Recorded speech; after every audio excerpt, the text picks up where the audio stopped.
Olá, pessoal. Meu nome é Viviane, sou professora da rede municipal e hoje nós vamos falar um pouco mais sobre matemática. Nós estamos iniciando um novo tema. Esse mês nós vamos falar sobre o tema Olhares à sua volta. Quando você pensa esse tema, o que vem à sua cabeça? Olhares à sua volta. Nós temos aquilo que nós enxergamos, que é palpável, e temos o que nós não enxergamos. Para entender melhor o que eu estou falando, eu vou te dar dois exemplos. Acompanha comigo. Vamos analisar o que está à nossa volta.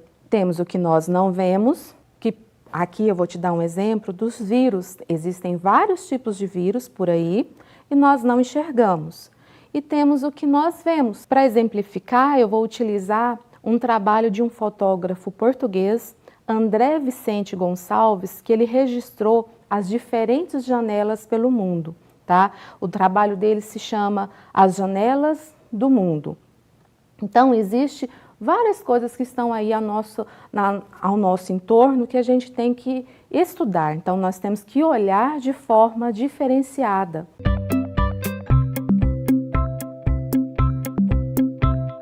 Para entender sobre aquilo que nós não enxergamos, no caso aqui os vírus, eu vou colocar para vocês um pequeno vídeo que é explicativo sobre o que é o vírus.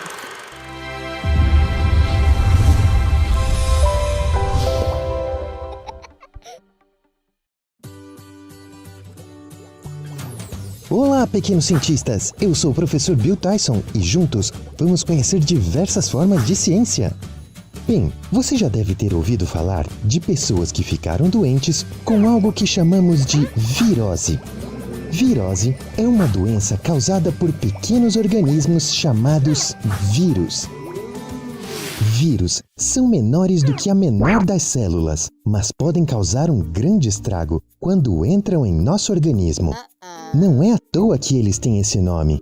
Vírus em latim significa veneno. Os vírus são organismos muito simples. São formados basicamente por uma capa de proteína e de material genético em seu interior.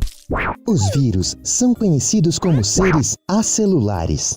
São chamados assim porque são os únicos organismos estudados na biologia que não possuem o corpo formado por células. Além disso, os vírus também são conhecidos como parasitas intracelulares. Isso quer dizer que um vírus só consegue produzir novos vírus se tomar conta de uma célula. Mas afinal, como isso funciona? O vírus injeta seu material genético na célula. A partir de então, o vírus toma controle da célula e usa seus recursos para fabricar novos vírus. Assim, a célula produz muitos e muitos vírus, até encontrar seu triste fim. Esse processo de reprodução dos vírus é conhecido como infecção viral, e é por causa dele que nosso corpo adoece. Como já vimos em nossos vídeos sobre leucócitos e anticorpos, nosso sistema imunológico está sempre atento para combater qualquer antígeno que invada nosso corpo.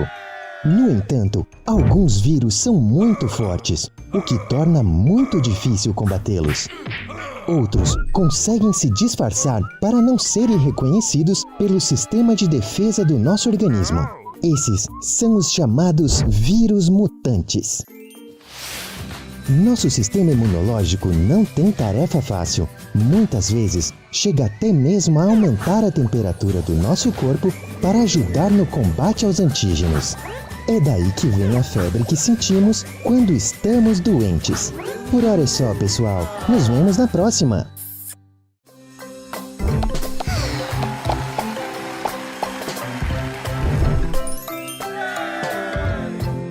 Agora, com relação às estruturas que nós enxergamos, existe no nosso meio estruturas que são magníficas, enormes. Aqui eu tenho dois exemplos de imagens de construções magníficas. E existem aquelas que estão no nosso cotidiano. Por exemplo, telhados, janelas, torres de energia. O que todas essas imagens que eu estou trazendo para você aqui têm em comum? Todas elas têm os triângulos. Então, nós podemos destacar em todas essas imagens uma estrutura muito simples, que é um polígono de 3 lados, que são os triângulos, que é comum em todas essas estruturas. Nosso tema de hoje é triângulos. Nós vamos discutir sobre os triângulos. Por que que essa estrutura é tão utilizada no meio de construção como sendo um reforço, como sendo um apoio de várias estruturas? Para entender isso, nós vamos assistir agora um vídeo bem rápido sobre a rigidez dos triângulos. Acompanha comigo. Matemática em toda parte.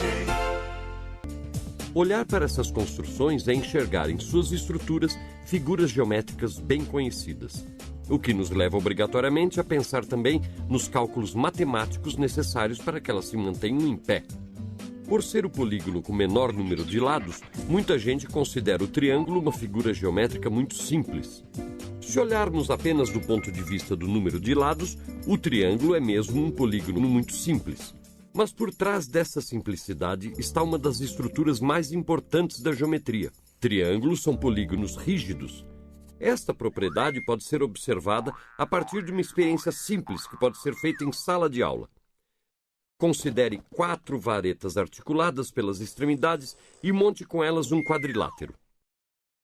Esse quadrilátero articulado não fica estável e pode assumir formas distintas mesmo que a medida dos lados não se altere. Já com 3 varetas, a única forma possível é o triângulo, que não altera sua forma, somente a posição. E é exatamente pela rigidez de sua estrutura que o triângulo tem inúmeras aplicações. Sempre que se necessita de uma estrutura rígida, o triângulo é uma alternativa viável. A estrutura triangular é empregada em construção de objetos do cotidiano, dos mais simples aos mais complexos, em móveis e utensílios e até em construções de grande porte. Bastam 3 pontos para determinar um plano. Esse fato é conhecido desde a antiguidade e é largamente utilizado nos tempos atuais. Há milhares de anos que os povos conhecem experimentalmente esta propriedade. Ela foi observada por nossos antepassados. Com ela, construíram pontes e telhados firmes para que não desabassem no primeiro golpe de vento. Aprendemos com nossos antepassados e continuamos recorrendo a esse princípio na construção de aparatos de apoio. É por isso que triangulamos estruturas como portões e paredes. Para nos auxiliar em todas as construções que nós vamos fazer hoje, eu vou utilizar um software livre que se chama GeoGebra. Nós vamos fazer as construções e vamos fazer algumas análises sobre essas construções. O GeoGebra é um software livre, você consegue baixá-lo no site www.geogebra.org. Esse software existe na versão para computador e na versão para aplicativo. Nos 2 tipos, você consegue fazer todas as construções que nós vamos fazer hoje. Vamos lá, pessoal, para começar, essa é a interface do GeoGebra, onde você tem aqui as abas que você vai abrir, tá? Aqui é onde você grava o arquivo, onde você abre arquivos novos, aqui você edita, exibe, aqui tem os tipos de janela. Tem a janela de visualização, tem 2D, que é o que nós vamos trabalhar hoje, tem a janela de visualização 3D, tá? E aqui embaixo nós temos o que nós vamos utilizar da geometria, né? No caso aqui nós temos reta, segmento de reta, pontos, tá? Reta perpendicular, a parte de polígonos, de circunferência, de setor, de ângulo, aqui tem ângulo, tem distância, área, perímetro. Então, o GeoGebra ele nos ajuda, nos auxilia em várias frentes da geometria. Então, para você começar, você vai clicar com o mouse do lado direito e vai tirar os eixos, né? Que ele te dá em planos, um plano de eixos, no caso aqui 2D. Nós vamos construir, então, inicialmente um triângulo. Então, você vem aqui em polígono, certo? Você vai clicar um botão em qualquer lugar que você queira para fazer a construção do seu polígono, no caso um triângulo. Esse triângulo, ele já vem aqui, ele já aparece os vértices. Então você tem os vértices A, B, C. Esses vértices, eles formam os seguintes segmentos, né? Segmento C, A e B. Tudo bem? Aqui nós temos os ângulos internos, tem como você medir os ângulos internos desse triângulo. Então, eu tenho aqui, por exemplo, vou medir um ângulo BCA. Então, ele já aparece aqui o valor, eu vou apenas com essa setinha mover, tá? Tudo que você quiser, você consegue mover com essa ferramenta. Então, eu vou mover. Aqui eu tenho um ângulo C, que ele chamou de alfa, 33,69 graus. Então, nós temos os ângulos internos, todo triângulo tem 3 ângulos internos, tem os vértices e tem os lados do triângulo, certo? Então, quais são os segmentos que correspondem aos lados? Eu tenho o segmento AB, tá? Tem como eu calcular esse valor. Então, eu venho aqui e calculo comprimento ou distância, por exemplo, de A, B. Aí, ele me deu o valor, 3,61. Então, eu vou vir aqui, vou organizar, colocar mais aqui do ladinho. Então, eu tenho os segmentos AB, eu tenho o segmento BC. Então, eu vou calcular também a distância de BC. No caso, deu 3,61. Tem o outro segmento que é AC. Tudo bem? Então, esses são os lados do nosso triângulo. Fora os segmentos, nós temos aqui também, nós não estamos mostrando, mas eu vou mostrar agora. Eu vou criar um segmento aqui, CD, que ele chamou de F. Por que que eu tô fazendo esse segmento? Porque aqui eu vou calcular esse ângulo de fora, tá? Esse ângulo de fora a gente chama de ângulo externo. Então, eu vou vir aqui e vou medir esse ângulo. Ele me deu a amplitude, o valor desse ângulo, e ele chamou esse ângulo de beta. Quanto que deu o ângulo externo, então? 146,31 graus. Outra coisa que nós podemos falar aqui dentro desse triângulo é que o ângulo externo, ele é a soma dos ângulos internos não adjacentes a ele. Nós temos aqui que o ângulo adjacente ao ângulo C, ao ângulo beta, é 33,69. Os ângulos não adjacentes são quem? O B e o A. Então, eu posso dizer que beta é igual à soma de ângulo formado em B mais o ângulo formado em A. Outra observação que eu posso fazer aqui de beta e de alfa é que eles juntos formam o quê? Um ângulo raso. Já que eles formam um ângulo raso, eles são suplementares, tá? São ângulos suplementares. Se eu vim aqui na minha calculadora e somar, vamos verificar quanto que dá alfa mais beta. Então, alfa deu 33,69 mais 146,31. Quanto que deu essa soma? 180 graus. Então, a soma desses dois ângulos foi igual a 180. Então, eles são ângulos suplementares, tá? Eles formam um ângulo raso. Agora, eu falei também o teorema do ângulo externo. O que que fala mesmo o teorema do ângulo externo? Que a soma dos dois ângulos não adjacentes, esse aqui é o adjacente, os dois ângulos não adjacentes dá igual ao ângulo externo. Então, vamos calcular esses outros dois ângulos e somar para ver se dá esse valor aqui? Então, como que eu vou fazer? Eu venho aqui em ângulo, eu quero calcular esse ângulo. Eu vou fazer o seguinte, calcular ângulo, eu quero calcular esse. A, B, C. Sempre para calcular um ângulo, eu preciso de 3 pontos, que vai dar a abertura desse ângulo, tá?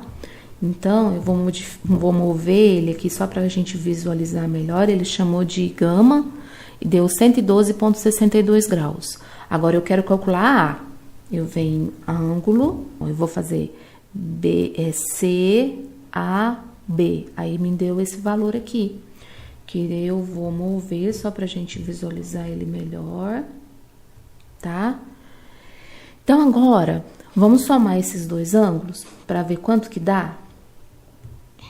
Eu venho em calculadora e eu vou somar aqui, ó, 33,69,60, perdão, vamos apagar, 69 mais 112,62.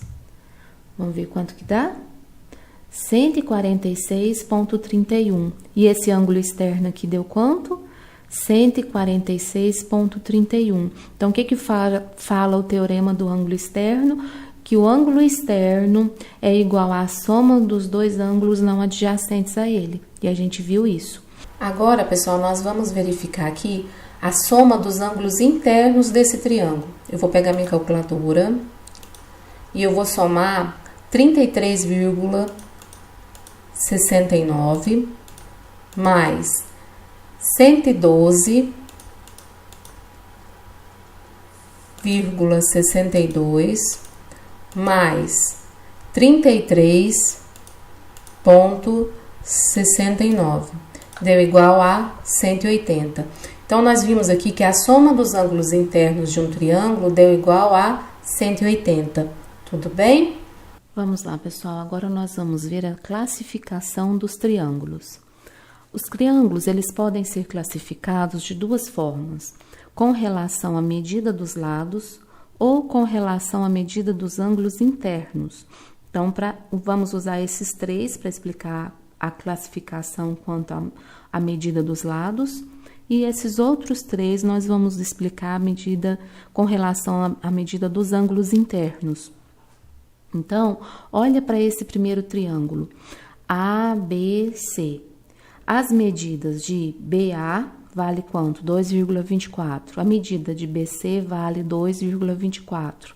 Agora, nós vamos calcular a terceira medida de CA. Então, eu venho aqui, ângulo, distância, a distância de CA é igual a 2,24. Vou mover para poder só organizar o lugar direitinho de cada um. Pronto.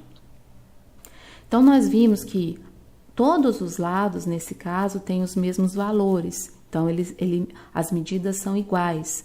Quando todos os lados de um triângulo têm a mesma medida, nós dizemos que é um triângulo equilátero, tá? Onde todos os lados têm a mesma medida. Então, nós dizemos o seguinte: se ele tem todas as medidas iguais, nós falamos que eles são congruentes. Então, os lados AB é congruente com o lado AC, que é congruente com o lado BC. Agora, olha para cá, esse outro triângulo. Tem aqui a HG 3,16, eu vou determinar a medida, a distância de HF. HF deu 3,16. Nesse triângulo, nós temos que HF é congruente com HG. Então, eles têm duas medidas de mesmo valor. E o terceiro lado é valor diferente, medida com comprimento diferente. Quando dois lados têm a mesma medida, nós dizemos que esse triângulo é um triângulo isósceles, tá? Esse terceiro. Eu vou calcular o lado que está faltando. Então, eu venho aqui, distância de JK. JK mede 2,11. KL 3,53 e J 3. Todos os lados têm medidas diferentes. Então, nós classificamos esse triângulo como sendo um triângulo escaleno, porque todas as medidas são de valores diferentes, tá? Eles não têm nenhum tipo de congruência de lados. Agora, nós vamos ver a outra situação. Então, eu tenho o ângulo de E, que é 67,5, 67,5 é linha, e o D, 45 graus. Todos os ângulos internos são valores menores que 90. Então, nós chamamos esse triângulo de triângulo acutângulo, onde todos os ângulos internos são menores que 90. Nessa situação aqui, um dos ângulos internos é 90. Então, nós chamamos ele de triângulo retângulo. E a última situação é quando nós temos dois ângulos internos menores que 90 e um ângulo maior do que 90. Então, dois menores e um maior do que 90, no caso, 135 graus. Então, esse triângulo é chamado de triângulo obtusângulo. Você viu tanto que é fácil construir um triângulo? Agora, você vai acompanhar comigo como fazer esse mesmo triângulo utilizando régua e compasso. Vamos fazer o passo a passo. Vamos lá, pessoal, nós vamos construir agora um triângulo com as medidas 3, 5 e 7. Então, para começar, nós vamos pegar a régua e vamos marcar aqui 7 centímetros, a maior medida. Então, aqui eu vou de 0 até 7. Feito isso, eu vou chamar as extremidades aqui de A e B. Então, eu chamei ponto A, ponto B. Agora, eu vou pegar o meu compasso e vou fazer a abertura com auxílio da régua. Vou fazer a abertura a ponta seca do compasso em cima do zero. E vou fazer uma abertura de 5 centímetros. Tá ok? Bem feitinho. Confere bastante aqui. Agora, eu vou colocar a ponta seca em cima de B e vou fazer o giro. Então, eu construí um arco de abertura de 5 centímetros, que é o segundo maior comprimento. Agora, novamente, com a ponta seca em 0, eu vou fazer agora a abertura de 3 centímetros. Então, eu vou fechar um pouquinho, 3 centímetros.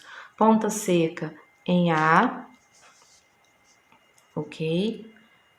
Nós vamos fazer novamente o giro para construir o arco. Esse arco tem o raio de 3 centímetros.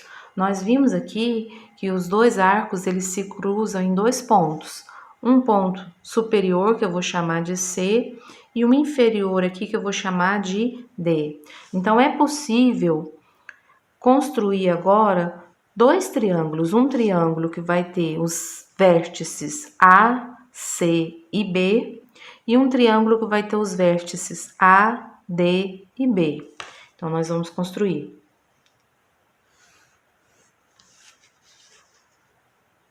Então, com as medidas de 3, 5 e 7, nós conseguimos construir, foi possível construir 2 triângulos, ok?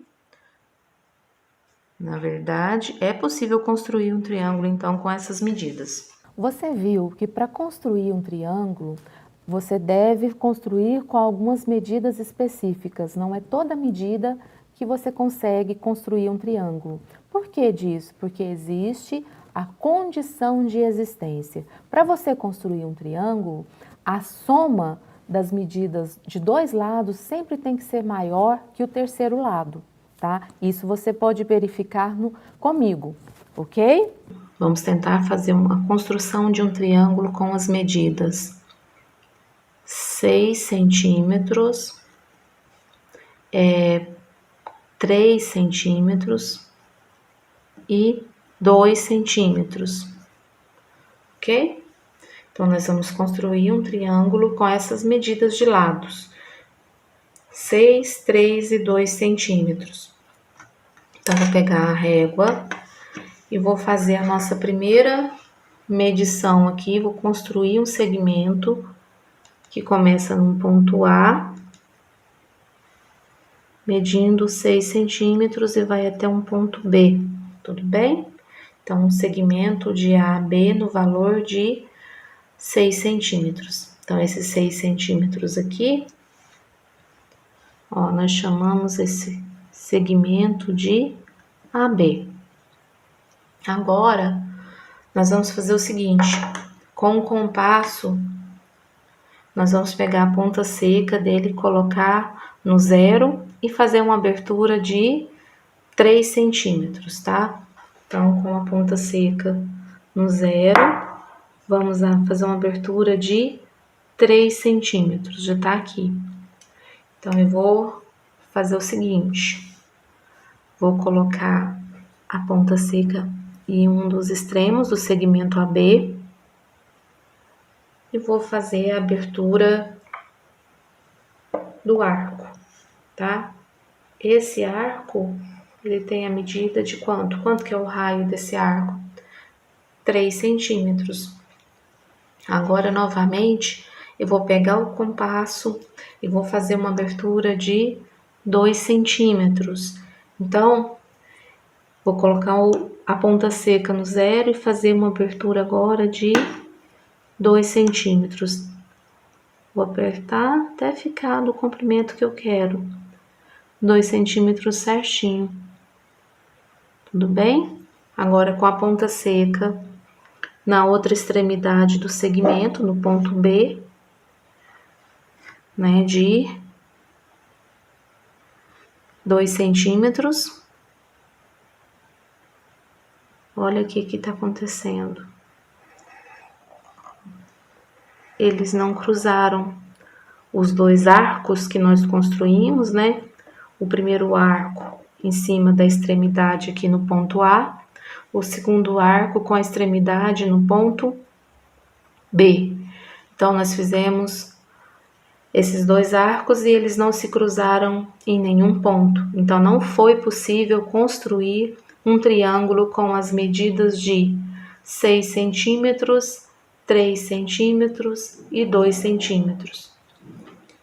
Agora, pessoal, agora nós vamos fazer uma outra construção. Nós vamos fazer a construção agora com as seguintes medidas: 3 centímetros, 4 centímetros e 7 centímetros. Então, eu vou começar pela maior medida, que é de 7 centímetros. Então, aqui está a nossa régua. Eu vou marcar aqui, vou chamar essa medida de AB. Então, esse segmento no valor de 7 centímetros, eu tô chamando ele de segmento AB. Então, agora, eu vou marcar aqui um segmento que começou no 0 e vai até o 7. Pronto, um segmento com um comprimento de 7 centímetros. Agora, eu vou vir aqui e vou marcar 4 centímetros. Vou pegar o meu compasso e eu vou fazer uma abertura de 4 centímetros. Pronto. Com a ponta seca em uma das extremidades, a gente chamou de A e B. Então, com a ponta seca agora em A, eu vou fazer uma abertura de 4 centímetros. Pronto. Agora, novamente, com a ponta seca no 0, vou fazer uma abertura de 3 centímetros. Pronto. 3 centímetros com a ponta seca na extremidade do ponto B agora. Eu vou fazer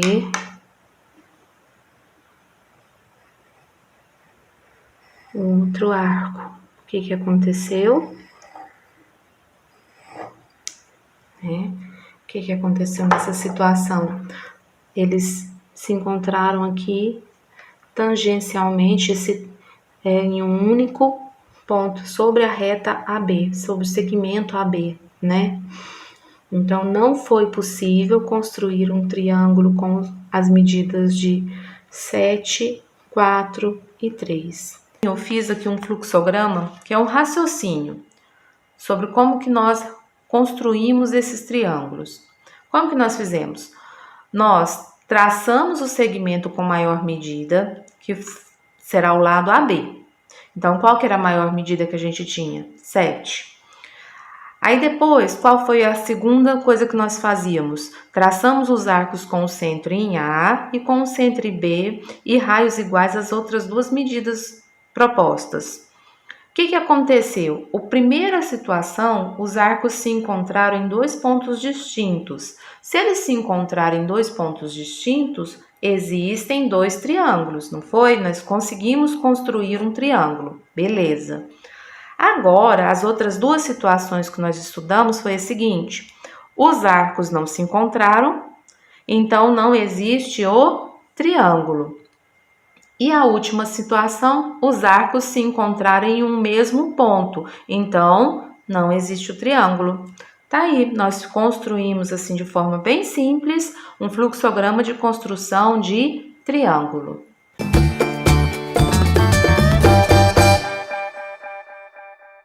Então é isso, pessoal. Nós vimos hoje um pouquinho sobre vírus, um pouco sobre construções, vimos as aplicações feitas no GeoGebra, as construções feitas no GeoGebra, aprendemos um pouco mais sobre os triângulos. Você vai ter o mesmo tema, Olhares à Sua Volta, em inglês, em ciências e matemática. Então nós vamos voltar a falar um pouco mais sobre isso. Espero vocês na próxima aula. Não esqueçam de fazer as atividades que estão lá no portal e até a próxima!